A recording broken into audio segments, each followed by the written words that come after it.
ئیجحافێکی گەورەیە بڵێن لیستی کوردستانی لە کۆی حکومڕانی خۆیدا سەرکەوتوو نەبووە. تۆ لە بەردەم پەرلەمانەکەتە ئەم کەمەندامە بەڕێزانە و نوێنەرەکانیان درانە بەرشە.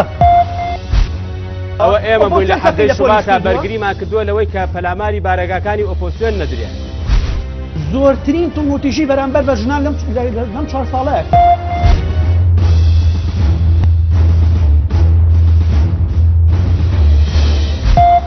تۆ باسی چیم لەگەڵ ئەەکەی پێت وابێ ئۆپۆزیسیۆن فریشتەیە و بەشێک نییە لەم دۆخەی کە بۆ ئێمە بەجێماوە.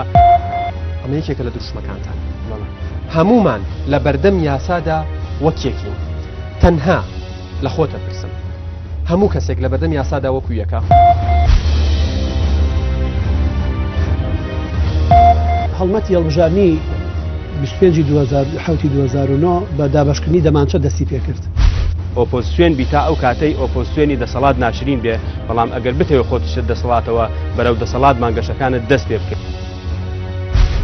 خوێندکارانی زانکۆ لە 19 ئەنفال کران، خۆپیشاندەر لەم شارەیە کوژرا، لە کەمەندان درا، NRT سووتێنرا. دووجار بیر بکەرەوە دووشەممە کاتژمێر 7:30 لە NRT پێشکەشتان دەکرێت.